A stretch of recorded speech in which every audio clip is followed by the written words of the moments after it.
हम हमेशा कहते आए हैं कि आतंकवाद देश और दुनिया के लिए बड़ा खतरा है, लेकिन अगर मैं आपसे कहूं कि आतंकवाद से बड़ा खतरा वायु प्रदूषण है। हम कहते हैं आतंकवाद का ना तो कोई धर्म होता है और ना ही कोई सीमा, ठीक वैसे ही वायु प्रदूषण का ना तो कोई धर्म है और ना ही कोई बॉर्डर। आज आतंकवाद से बड़ा खतरा बन चुकी है वातावरण की बिगड़ती हालत, लेकिन हम आतंकवाद पर तो ज्ञान उड़ेल देते हैं, लेकिन बात जब प्रदूषण की आती है तो हम अपने मुंह में टेप लगा लेते हैं। यही टेप एक दिन हमारी जिंदगी के लिए नासूर बन जाएगा। आंकड़े बताते हैं कि हिंदुस्तान में वायु प्रदूषण से हर साल 18 लाख लोगों की मौत हो रही है, जबकि आतंकी हमलों में 7100 लोगों की जान जाती है। आम लोगों की जिंदगी से जुड़े इस मुद्दे को लेकर ना तो जनता खुद गंभीर है और ना ही देश की सियासत। जैसे ही सर्दियों के दिन नज़दीक आते हैं, ठीक वैसे ही हम हल्ला बोलना शुरू कर देते हैं। मीडिया में भी शोर शराबा शुरू हो जाता है कि इस शहर का AQI इतना, उस शहर का उतना। टीवी से अखबार तक मीडिया की हेडलाइन में आना शुरू हो जाता है कि भैया जानलेवा हुआ वायु प्रदूषण, जीना मुहाल, सांसों पर आपातकाल वगैरह वगैरह। लेकिन जैसे ही सर्दी की धुंध खत्म होती है और वायु प्रदूषण की छटा घटती है, मीडिया से हेडलाइन भी गायब हो जाती हैं। अमूमन हर वर्ष यही हो रहा है। इसलिए इस गंभीर मुद्दे पर लोगों को जागरूक और सरकार की आंख खोलने के लिए पंजाब केसरी आज से शुरू कर रहा है प्रदूषण के खिलाफ मुहिम। ये वो मुहिम है जो आपसे जुड़ी है, आपकी जिंदगी से जुड़ी है। इसके लिए हम सबको मिलकर आवाज उठानी होगी। साउथ एशिया टेररिज्म पोर्टल के आंकड़ों के मुताबिक वर्ष 2000 से लेकर 2025 तक भारत में आतंकी हमलों में करीब 1,77,506 सामान्य नागरिकों और सुरक्षा बलों की जान गई। यानी भारत में आतंकी हमलों में प्रतिवर्ष 7100 लोगों की जान जा रही है। लेकिन वर्ल्ड हेल्थ ऑर्गेनाइजेशन यानी कि WHO के आंकड़े बताते हैं कि भारत में सिर्फ वायु प्रदूषण से हर साल कम से कम 18 लाख और ज़्यादा से ज़्यादा 21 लाख नागरिकों की मौत हो रही है। साल 2022 में देश की अनुमानित आबादी 137 करोड़ थी और देश वर्ष 2022 भारत में पर्यावरण संरक्षण कानूनों के तहत महज 52,920 मामले दर्ज हुए।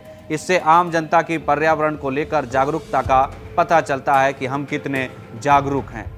तमिलनाडु एक ऐसा राज्य है जहां साल 2022 में देश भर में दर्ज हुए पर्यावरण संरक्षण कानूनों से संबंधित मामलों में से करीब 30,870 मामले अकेले तमिलनाडु में दर्ज किए गए। इसके बाद राजस्थान में 9529, कर्नाटक में 5262, महाराष्ट्र में 2478 और उत्तर प्रदेश में 1486 मामले दर्ज किए गए। हैरानी तो इस बात की है कि देश के 17 राज्यों में ऐसे मामलों की संख्या 100 से भी कम रही। खैर, वायु प्रदूषण आज इतना बड़ा खतरा बन चुका है कि वायु प्रदूषण से 40% मौतें इस्केमिक हार्ट डिजीज से हो रही हैं। इससे करीब 7,20,000 से 8,40,000 अनुमानित मौतें शामिल हैं। वहीं स्ट्रोक की वजह से 40% और करीब 7,20,000 से 8,40,000 मौतें इसमें होती हैं। वायु प्रदूषण से क्रोनिक ऑब्स्ट्रक्टिव पल्मोनरी डिजीज यानी COPD की वजह से 11% और 1,98,000 से 2,31,000 अनुमानित मौतों के आंकड़े शामिल हैं, जबकि फेफड़े के कैंसर से 6% और 1,08,000 से 1,26,000 अनुमानित मौतें शामिल हैं। इसके अलावा इसमें 3% मौतें श्वसन संक्रमण की वजह से भी शामिल हैं। ये सब वायु प्रदूषण की वजह से हो रहा है। भारत में प्रदूषण इतनी तेजी से बढ़ रहा है कि आप सोच नहीं सकते। हम जो सांस ले रहे हैं वो हवा नहीं भैया, वो जहर है।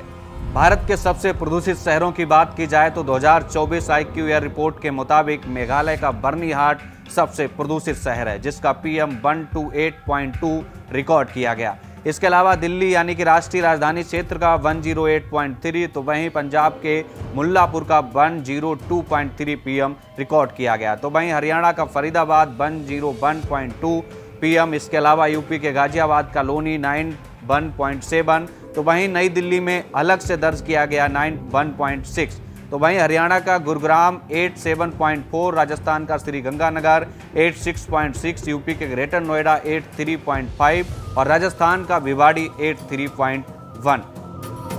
यानी वायु प्रदूषण का नाम आते ही सबसे पहले हमारे जहन में जो तस्वीर क्रिएट होती है वो है पेड़ पौधे, जिनको धड़ल्ले से काटा जा रहा है। कहीं विकास के नाम पर काटा जा रहा है तो कहीं अवैध तरीके से काटा जा रहा है। खास बात तो ये है दोस्तों कि लोग तंबाकू और सिगरेट से जुड़े मामले में तो शिकायत कर रहे हैं, लेकिन पेड़ों की कटाई के शिकायत के मामलों में लोगों की कोई दिलचस्पी नहीं है।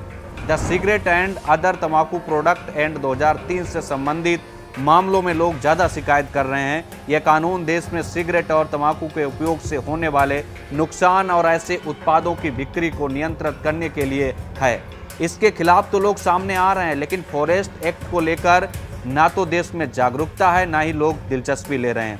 लोग पेड़ों की अवैध कटाई के मामलों में सामने आने से बच रहे हैं। यही कारण है कि 2022 में the forest and forest conservation act से संबंधित सिर्फ 1921 मामले ही दर्ज किए गए, जबकि सामान्य तौर पर आम आपराधिक मामलों में सजा की दर बहुत कम होती है, क्योंकि ऐसे मामलों में गवाहों के मुकरने और कमजोर पैरवी के कारण केस कमजोर पड़ जाते हैं। लेकिन पर्यावरण से संबंधित मामलों में चार्जशीट दायर होने के बाद सजा की दर 97.1% है। यानी इन मामलों में आवाज उठाई जाए तो पर्यावरण में जहर घोलने वालों को सजा हो सकती है। चलिए आम लोगों की छोड़िए, जब हमारे देश के राजनीतिक दल और नेता ही इस मामले में लापरवाह और उदासीन हो तो क्या ही कहना। देश की सत्ताधारी पार्टी भाजपा और प्रमुख विपक्षी पार्टी कांग्रेस द्वारा 2024 के आम चुनाव में जारी किए गए घोषणा पत्र में पर्यावरण को सबसे आखिरी में जगह दी गई। मोदी की गारंटी के नाम से जारी घोषणा पत्र में आखिरी गारंटी का नाम सस्टेनेबल भारत है और आखिरी गारंटी में भाजपा ने नदियों की सफाई करने, नेशनल क्लीन एयर प्रोग्राम को मजबूती देने के अलावा रिसाइकलिंग को प्रोत्साहित करने सहित पर्यावरण से जुड़े 12 विषयों पर गारंटी जारी की थी। जबकि कांग्रेस ने न्याय पत्र में आखिरी चैप्टर में पर्यावरण की बात की।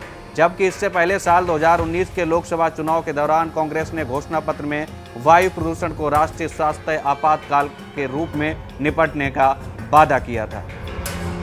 मतलब जब देश की सबसे बड़ी और पुरानी पार्टियों के घोषणा पत्र में पर्यावरण के साथ भेदभाव हो तो भला उनसे क्या उम्मीद की जाएगी कि वो लोगों को साफ हवा और जिंदगी जीने के लिए शुद्ध वातावरण दे पाएंगे।